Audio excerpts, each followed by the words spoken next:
यहाँ पर हमने स्टॉप किया था कि मैं आपको एक्सप्लेन कर रही थी कि फंक्शनिंग ऑफ एंजाइम्स के लिए एज अ कोफैक्टर या एक्टिवेटर एलिमेंट्स कैसे यूज होते हैं।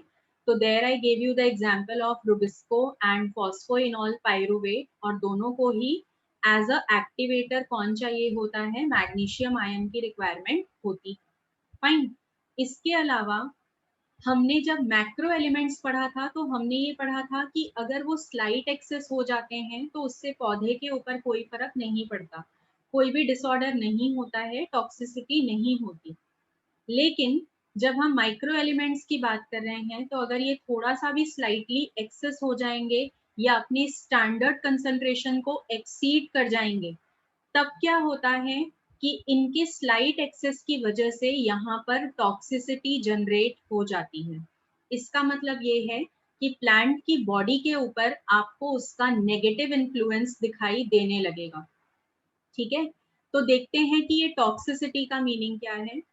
बट उसके भी पहले कि हम टॉक्सिसिटी जाने, मैं आपको ये बता दूं कि एसेंशियल एलिमेंट्स का और भी ब्रॉड कैटेगराइजेशन किया जा सकता है, और वो कौन से हिसाब से किया जाता है। तो कुछ पॉइंट्स आपको याद रखने हैं। से फॉर एग्जांपल, यहाँ आपको याद रखना है कि कुछ एलिमेंट्स जो होते हैं, these are required for maintaining osmotic potential। और अगर आपसे ये पूछा जाए कि इसका एग्जाम्पल आप बताइए, तो मोस्ट कॉमन एग्जाम्पल आप जो यहाँ पर दोगे दैट विल बी पोटेशियम। ठीक है, वो किसका एग्जाम्पल आप दोगे यहाँ पर, वो एग्जाम्पल आपको देना है पोटेशियम का। अब ये एलिमेंट जो है आपको काफी अच्छे से पता है कि कौन से प्रोसेस के दौरान इसका यूज किया जाता है। तो अगर मैं आपको रिमाइंड करूं तो K प्लस का इनफ्लक्स और इफ्लक्स जो होता है that is required during opening and closing of stomata. ठीक है, opening and closing of stomata के दौरान यूज होता है। इसके अलावा अगर आपसे पूछा जाए कि ये एलिमेंट्स और क्या कर सकते हैं, तो उसमें आप जो इम्पोर्टेंट रोल बताएंगे वो बताएंगे एज को फैक्टर या एक्टिवेटर। और इसका भी एग्जाम्पल मैंने आपको दिया।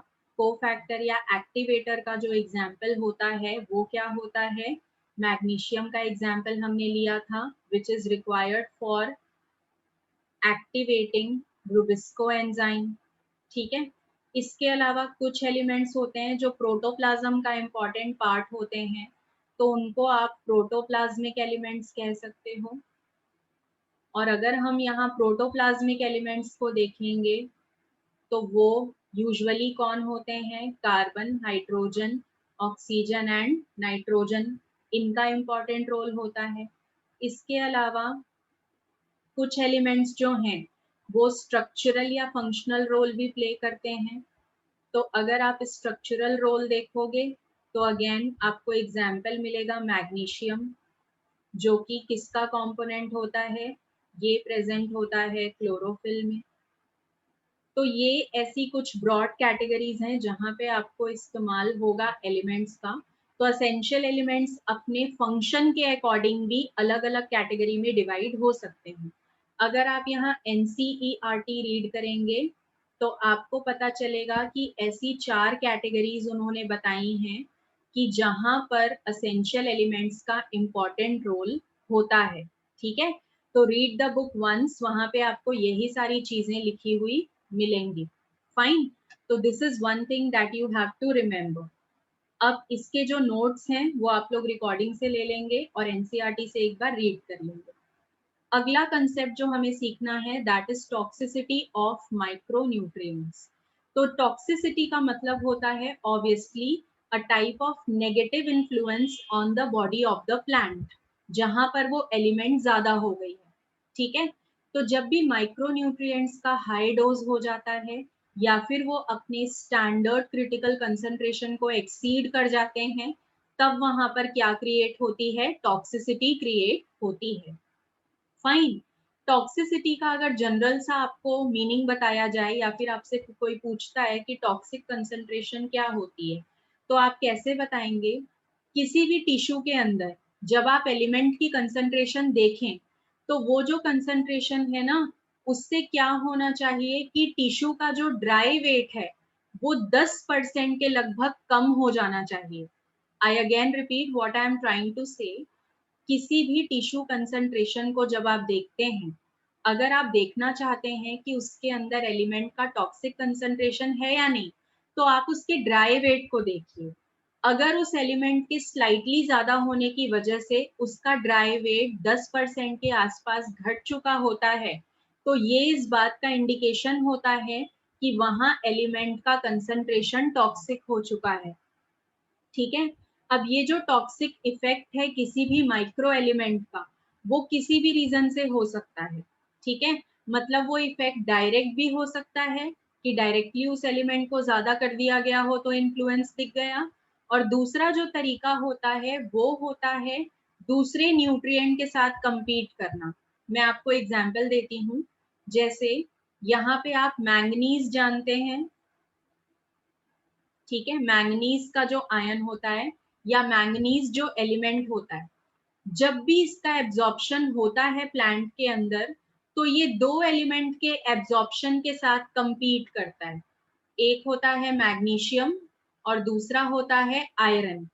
इसका मतलब ये है कि अगर आप मैंगनीज की टॉक्सिसिटी किसी प्लांट के अंदर देखते हो, आपको पता चल गया कि वहां पे मैंगनीज की वजह से टॉक्सिसिटी हुई है, तो याद रखिए कि वहां आपको कलेक्टिवली और किसकी टॉक्सिसिटी मिलेगी, आपको वहां पर डिसऑर्डर सिम्टम्स मैग्नीशियम और आयरन की वजह से भी मिलेंगे।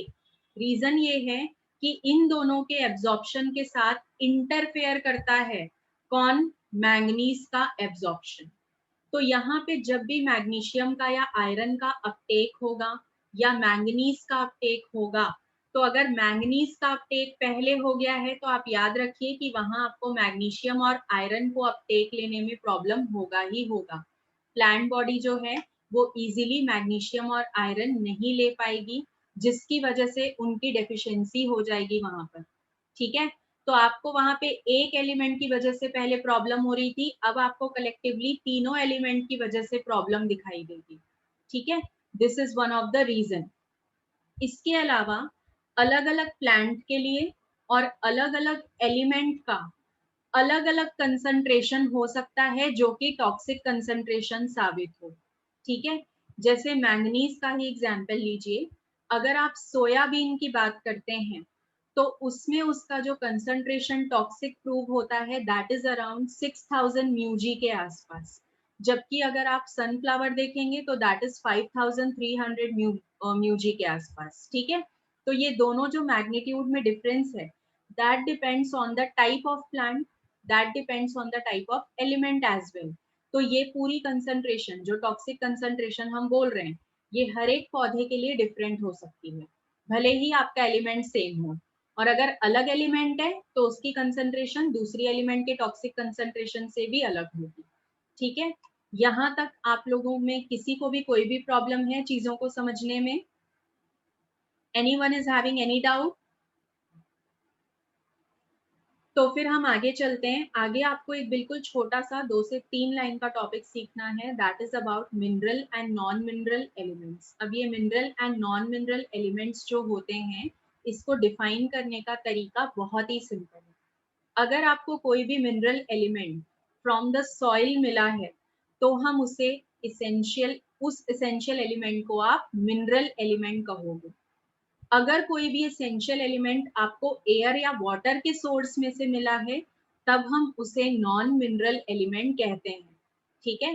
तो यूजुअली लगभग सारे ही एलिमेंट जो हैं वो सॉइल से ही प्रोवाइड किए जाते हैं, because we all very well know कि अगर मिनरल का आपको रिजर्वॉयर पूछा जाए, ठीक है, तो एक लाइन बिल्कुल अच्छे से याद रखिए, सॉइल इज द रिजर्वॉयर। किसका रिजर्वॉयर होता है ये?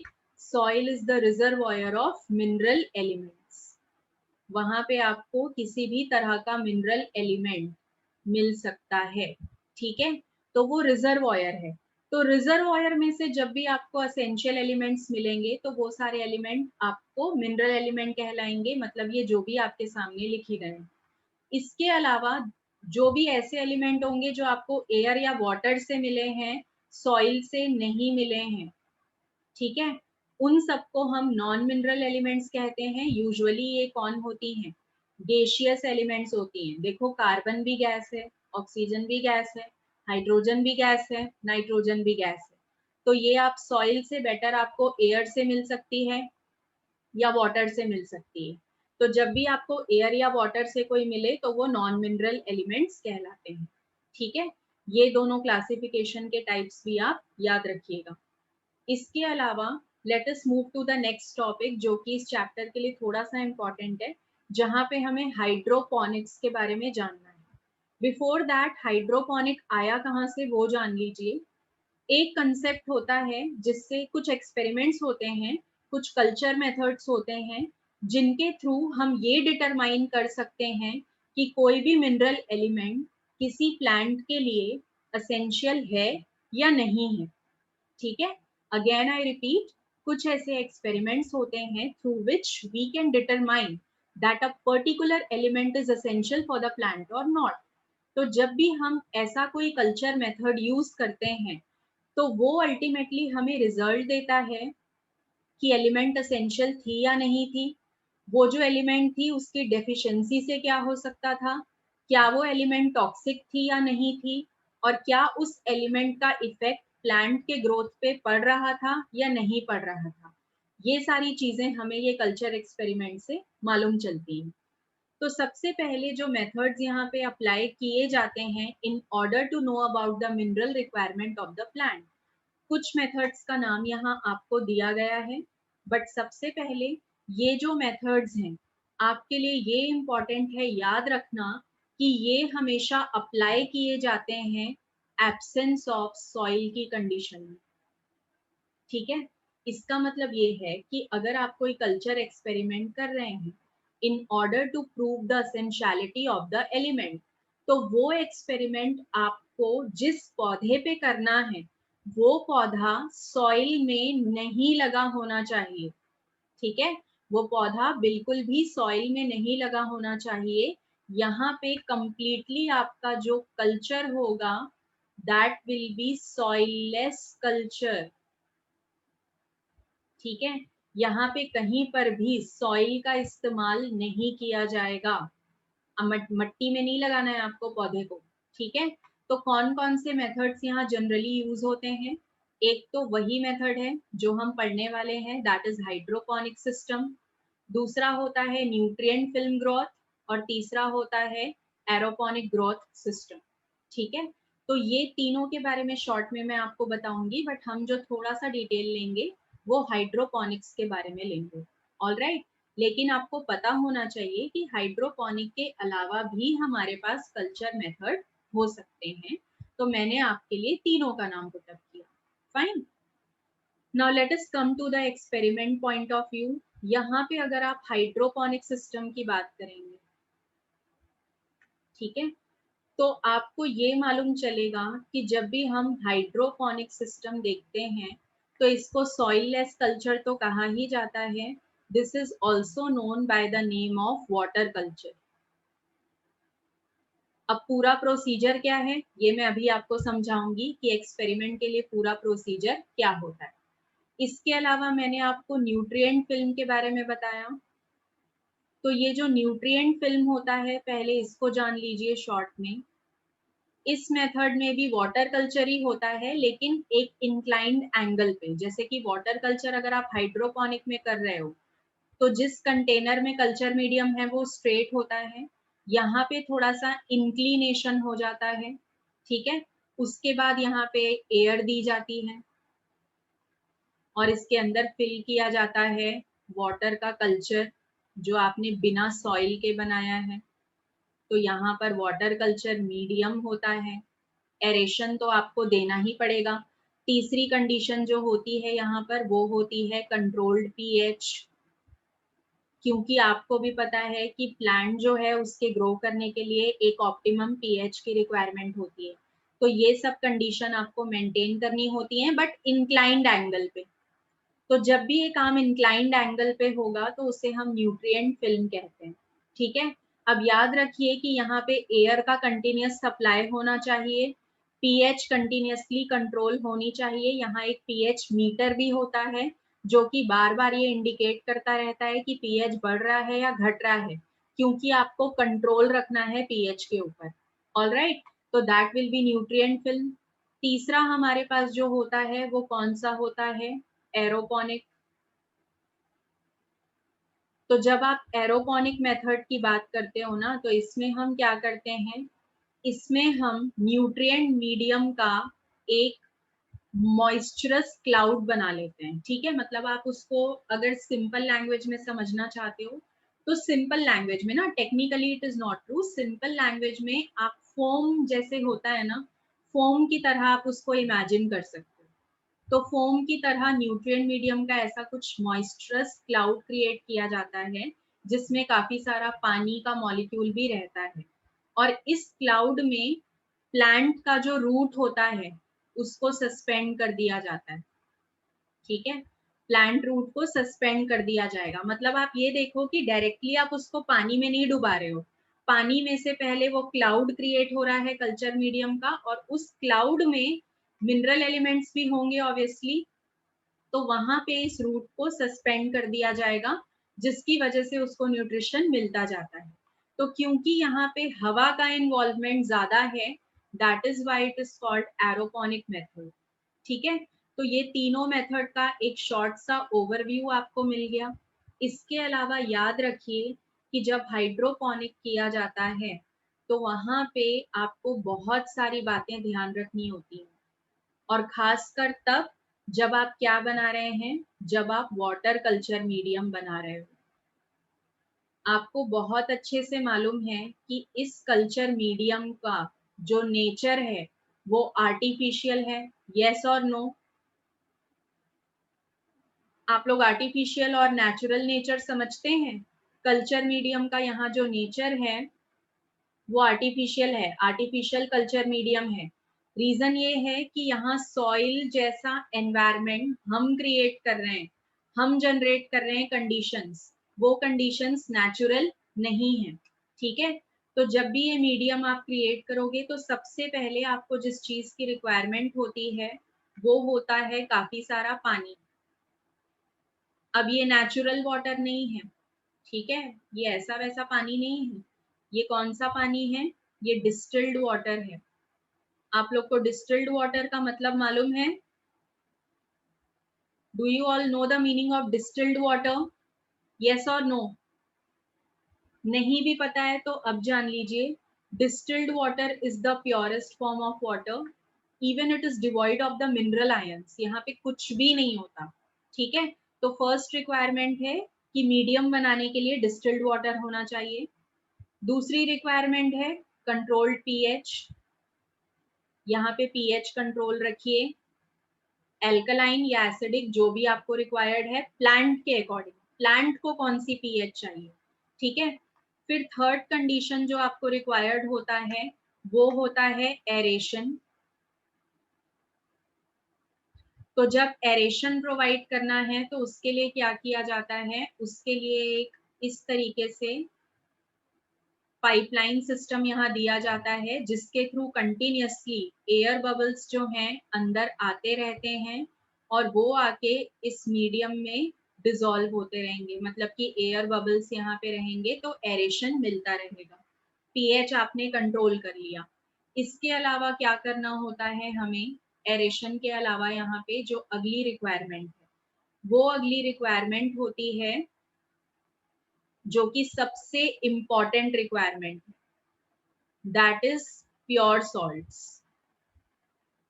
यहाँ पे आपको मिनरल न्यूट्रिशन प्रोवाइड करना है ना, तो मिनरल्स प्रोवाइड करने के लिए you all will be needing pure salt, और ये जो प्योर सॉल्ट है इसको डिस्टिल्ड वाटर में मिक्स कर दिया जाएगा, और उसी से प्लांट को क्या मिलेगा? प्लांट को मिलेगा मिनरल न्यूट्रिशन। मतलब कि जो भी मिनरल्स उसकी ग्रोथ में मदद करेंगे वो सारे एलिमेंट्स यहाँ से उसको प्रोवाइड किए जाएंगे। आफ्टर दैट एक छोटा सा सेकेंडरी रिक्वायरमेंट यहाँ पे होता है कि यहाँ इस तरीके का कुछ प्लेट सॉर्ट ऑफ स्ट्रक्चर लगा दिया जाता है जिससे कि पौधा जब ग्रो करे तो उसको एक एंकरेज मिले। वो पौधा गिर जाएगा ना, नहीं तो सॉइल जो है वो एंकरेज भी देता है। वो एंकरेज प्रोवाइड करने के लिए आपको यहाँ कुछ प्लेट की तरह अप्लाई कर देना है, और वहां पर स्पेस होना चाहिए for the plant to grow out. अब यहाँ पे प्लांट की रूट होगी, आपको भी पता है, ठीक है। और ये प्लांट बाहर की तरफ ग्रो करना स्टार्ट करेगा। जब ये बाहर के साइड ग्रो करना स्टार्ट करेगा तो इसकी जो ग्रोथ आप देखेंगे वो बिल्कुल नॉर्मल सी ग्रोथ देखेंगे। पत्ते वत्ते यहाँ पे आपको सारे नजर आएंगे जैसे कि एक नॉर्मल प्लांट ग्रो करता है, ठीक है। तो in this form water culture या soilless culture is done. अब इसी काम को अर्दन पॉट में भी किया जा सकता है। अर्दन पॉट का मतलब आप समझते होंगे, घड़ा, ठीक है। तो अर्दन पॉट में जब ये काम किया जाता है ना, तो वहां पर स्टेरिलाइज्ड सैंड का यूज किया जाता है। तो वहां इसको हम सैंड कल्चर के नाम से भी जानते हैं, ठीक है। तो वाटर कल्चर और सैंड कल्चर में कुछ खास डिफरेंस नहीं है, प्रोसीजर वैसा ही रहता है। बस एक जगह आपने डिस्टिल्ड वाटर लिया है और एक जगह आप स्टेरिलाइज सैंड भी लेंगे, ठीक है। तो this is the method of hydroponic, कि किस तरीके से कल्चर एक्सपेरिमेंट होता है, ठीक है। तो ये मैंने आपको प्रोसीजर बताया है कि कैसे आप वाटरलेस कल्चर करेंगे। नाउ अगेन नोट्स आप लोग रिकॉर्डिंग से लेंगे। Let us come to hydroponics now. अब हाइड्रोपोनिक्स जो है मैंने ऑलरेडी आपको समझा तो दिया है कि ये कैसे होता है।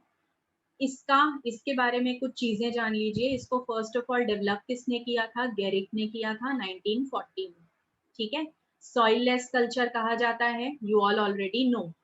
अब जो एक्सपेरिमेंट अभी मैंने आपको समझाया, ये एक्सपेरिमेंट करके किसने देखा था फर्स्ट टाइम? तो ये करके देखा था जूलियस वॉन सैक्स ने। इन्होंने ये चीज बताई थी कि अगर सॉइल ना हो तो भी हम पौधे को इजीली ग्रो कर सकते हैं, वो भी किसकी प्रेजेंस में? न्यूट्रिएंट सॉल्यूशन की मदद से। और न्यूट्रिएंट सॉल्यूशन में मिनरल सॉल्ट्स भी होंगे, ओके। तो इसके लिए इन्होंने लार्ज टैंक का इस्तेमाल किया, या फिर आप उसको रेनफोर्स्ड सीमेंट कंक्रीट का टैंक बना के भी यूज कर सकते हैं। अब देखो मैंने अभी जो आपको बताया वो छोटे से पौधे के लिए। जब आप एनसीईआरटी देखेंगे तो you will come to know, या फिर ये इसका एप्लीकेशन है कि इसके द्वारा मल्टीपल प्लांट्स को ग्रो किया जा सकता है एक बार। तो अगर आप हाइड्रोपोनिक्स को बड़े लेवल पे इस्तेमाल कर रहे हैं तो वहां पे आपको कंक्रीट टैंक की मदद लेनी पड़ेगी, ठीक है, जो कि वायर मैश के साथ कवर्ड होते हैं। वहां पर एरेशन होता है, सर्कुलेटिंग टेक्निक होती है, पीएच कंट्रोलर होता है। ये सारी चीजें मैंने आपको एक्सप्लेन कर दी जब आपको कल्चर एक्सपेरिमेंट समझाया गया, फाइन। तो अभी आप लोगों को हाइड्रोपोनिक्स टेक्निक का जो पूरा प्रोसीजर है वो क्लियर है? यस और नो? हाइड्रोपोनिक टेक्निक जो है दैट इज सॉइललेस कल्चर, क्या आप लोगों को ये क्लियर है? जल्दी से बताइए अगर यहाँ तक कुछ भी समझने में आप लोगों को प्रॉब्लम है तो। Okay fine. तो अगर यहाँ तक हम समझ चुके हैं तो अब हमें बस यही जानना है कि ये जो मेथड अभी तक हमने सीखे, हाइड्रोपोनिक्स का मेथड हो गया या एरोपोनिक हो गया, मतलब basically what is called soilless culture या न्यूट्रिएंट सॉल्यूशन कल्चर, इसका सिग्निफिकेंस क्या होता है? तो जब आप इसका सिग्निफिकेंस देखेंगे तो काफी सारे सिग्निफिकेंसेस होते हैं इसके। यूजुअली ये टेक्निक का इस्तेमाल उस जगह पर किया जाता है जहां पर सॉइल की लेयर बहुत ही थिन होती है, वहां का सॉइल इनफर्टाइल होता है। Now tell me what is fertility of soil? Fertility of soil का मतलब क्या होता है? फर्टिलिटी सॉइल की वो मानी जाती है जब कोई भी सॉइल वेजिटेशन करने के लिए बेस्ट माना जाए तो वो सॉइल क्या कहलाता है? फर्टाइल कहलाता है। Now that fertility is maintained by the mineral concentration present in the soil. Soil में जो मिनरल कंसंट्रेशन प्रेजेंट होती है उस पर डिपेंड करता है कि सॉइल कितना फर्टाइल होगा, ठीक है। तो उस पे डिपेंड करेगा। इसके अलावा कहीं पर अगर सॉइल काफी सूखा है, वहां पे वाटर कंटेंट कम है, तो वहां पे भी आप इस आर्टिफिशियल कल्चर मेथड का इस्तेमाल कर सकते हो फॉर ग्रोइंग वेजिटेबल्स, फ्रूट्स और any type of crop. Clear? इसके अलावा पीएच जो है वो रेगुलेट किया जा सकता है यहाँ पर। देन सॉइल बॉर्न पैथोजेंस जो होते हैं, जब वाटरलेस कल्चर होता है तो सॉइल बॉर्न पैथोजन प्लांट को अटैक नहीं कर पाता, मतलब प्लांट को बीमारी होने का चांस जो है वो 0 हो जाता है। ठीक है, अब थोड़ा सा इस चीज को इलैबोरेट करके समझिए। मैंने अभी अभी आपको बताया था कि जब हाइड्रोपोनिक्स किया जाता है तो डिस्टिल्ड वाटर का इस्तेमाल किया जाता है। ठीक है, पीएच कंट्रोल की जाती है और वो सॉइललेस भी है। तो जब भी ऐसा मेथड आप इस्तेमाल कर रहे हो तो ऑब्वियस सी बात है कि यहाँ पे पैथोजन के अटैक करने के चांसेस पूरे के पूरे नील हो जाएंगे। ठीक है, कोई भी सॉइल बॉर्न पैथोजन या दूसरे तरीके का कंटैमिनेशन वहां पे आप रोक सकते हो। तो दैट इज द रीजन कि जब भी आप हाइड्रोपोनिक के थ्रू प्लांट को ग्रो करोगे तो वो डिजीज फ्री होगा, क्योंकि कोई भी पैथोजन उसको अटैक नहीं कर सकता। ठीक है, इसके अलावा वीडिंग प्रिवेंट की जा सकती है। What are weeds? वीड्स कौन होते हैं? वीड्स को अगर हिंदी में हम कहें तो इन्हें हम जंगली पौधे कहते हैं, जो कि प्लांट के आसपास ग्रो कर जाते हैं छोटे छोटे से, और ये मेन प्लांट के नरिशमेंट के साथ compete करते हैं। ठीक है, मेन प्लांट का जो नरिशमेंट होता है ना, yes very good Dev and Riya, unwanted plants are called as weeds. तो जो वीड्स होते हैं, जंगली पौधे जिन्हें हम कहते हैं, इनका ना ड्रॉबैक ये होता है कि जब ये ग्रो करते हैं तो ये मेजर प्लांट का न्यूट्रिशन हाफ कर देते हैं, क्योंकि उनका आधा न्यूट्रिशन ये ले लेते हैं। तो वीडिंग को भी प्रिवेंट किया जा सकता है। अगर आपने सॉइललेस कल्चर में वीड लगाया ही नहीं तो वो उगेगा कहाँ से? Not possible. इसके अलावा जो भी आपके out of the season vegetables हैं या आपके out of the season fruits हैं, वो सारे आप किसी भी मौसम में ग्रो कर सकते हो with the help of hydroponics, जैसे कि tomato, seedless cucumber, lettuce etcetera. ठीक है, तो ये सारी जो हैं these are some of the importances जो कि हाइड्रोपोनिक्स की डे टू डे लाइफ में होती हैं। फाइन, तो this will be the topic जहाँ पे आज हम स्टॉप करेंगे। इसके आगे नेक्स्ट लेक्चर में हमें डील करना है about deficiency of essential elements. जब भी एसेंशियल एलिमेंट्स की डेफिशिएंसी होती है तो उससे प्लांट के ऊपर क्या इफेक्ट होता है वो हम सीखेंगे। हम डेफिशिएंसी सिम्टम्स के बारे में जानेंगे, अलग अलग एलिमेंट का अलग अलग डेफिशिएंसी सिम्टम होता है, वो सारी चीजें हम पढ़ेंगे। ओके।